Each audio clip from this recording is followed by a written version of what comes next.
عید الاضحیٰ کے دوسرے روز بھی گڈھا ٹاؤن نے اپنی کوششیں جاری رکھیں اور کامیابی سے دوسرا دن بھی ہمکنار کیا۔ چیئرمین طارق عزیز بلوچ اور میونسپل کمشنر احمد یار نے آج گڈھا ٹاؤن میں قائم مختلف علائشوں کے کلیکشن پوائنٹوں اور یونین کونسل شاہ مرید میں واقع ٹرنچز جہاں کھودی گئی خندقیں یعنی گڑھے کھودے تھے جس میں علائشوں کو مدفون کیا جا رہا تھا، اس کا بھی دورہ کیا۔ اس موقع پر صفائی کے انتظامات اور ویسٹ کلیکشن کے نظام اور فیلڈ میں موجود عملے کی کارکردگی کا بھی بغور جائزہ لیا گیا۔ دورے کے دوران ڈائریکٹر سینیٹیشن اشرف بلوچ، ڈپٹی ڈائریکٹر محمد افضل تغاری اور دیگر متعلقہ افسران اور منتخب اراکین کونسل بھی ان کے ہمراہ تھے۔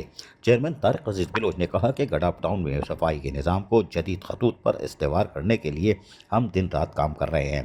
عوام کو صاف ستھرا ماحول فراہم کرنا ہماری اولین ترجیح ہے۔ عید الاضحیٰ کے موقع پر علائشوں کی بروقت صفائی یقینی بنانے کے لیے تمام اسٹاف کو ہائی الرٹ پہلے ہی کر دیا گیا تھا۔ اضافی مشینری اور ایندھن کے بلا تعطل فراہمی کو بھی یقینی بنایا گیا تھا۔ گڈھا ٹاؤن کی جانب سے کثیر تعداد میں کلیکشن پوائنٹس قائم کیے گئے تھے تاکہ بروقت گلی محلوں سے علائشیں اٹھا کے قریبی جگہ پر منتقل کیا جا سکے جہاں سے ڈمپنگ گراؤنڈ، جبکہ باقاعدہ رجسٹرڈ گاڑیوں کے ذریعے ٹرنچز تک منتقل کیا جا رہا تھا تاکہ ہمارے پاس سارا ریکارڈ موجود رہے۔ روزانہ کی بنیاد پر پیش رفت کی مانیٹرنگ ہو رہی ہے اور کسی بھی شکایت پر فوری کارروائی کی جا رہی ہے۔ میونسپل کمشنر گڈھا ٹاؤن احمد یار نے کہا کہ سالڈ ویسٹ مینجمنٹ بورڈ کے اشتراک سے ہم نے ایک جامع پلان تشکیل دیا تھا جس کے تحت نہ صرف علائشیں اٹھانی جا رہی تھی بلکہ اسپرے، چونے کا چھڑکاؤ اور بدبو ختم کرنے کے لیے کیمیکل کا استعمال بھی کیا جا رہا ہے۔ ہیڈ آفس، کیمپ آفس اور مختلف یوسیز میں شکایت کے اندراج اور فوری حل کے لیے خصوصی ہیلپ ڈیسک بھی قائم کی گئی تھی تاکہ شہریوں کو کسی قسم کی دشواری نہ ہو۔ گڈھا ٹاؤن کسی قسم کی دشواری نہ ہو اور یہ اس کا پورا عزم ہے تاکہ لوگوں کی شکایت آئے اور پر وقت حل ہو۔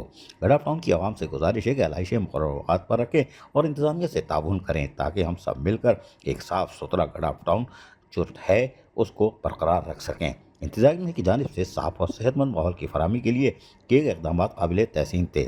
اس موقع پر کونسل ممبر محمد رفیق چوکھیو، ڈائریکٹر انفارمیشن رضوان صابر، انچارج سینیٹیشن شانی پرویز، رزاق چنا، وقاص بابر علی اور پلیجو عبد الرحمان چوکھیو بھی موجود تھے۔ لال جان نبی میرا خیال ہے کہیں اور نکلنے میں کامیاب ہو گئے، یہ آج قربانی کر کے کلیجی کھا رہے ہوں گے جبھی آج نہیں تھے، کوئی بات نہیں، ان کا بھی حق ہے۔ عزیز عارف، KBS بلدیاتی نیوز کراچی۔ ایسی ہی خوبصورت ویڈیوز فیوچر میں حاصل کرنے کے لیے ریڈ بٹن پر کلک کر کے اور بیل آئیکن کو پریس کر کے ہم سب کے سبسکرائبر بننا مت بھولیے۔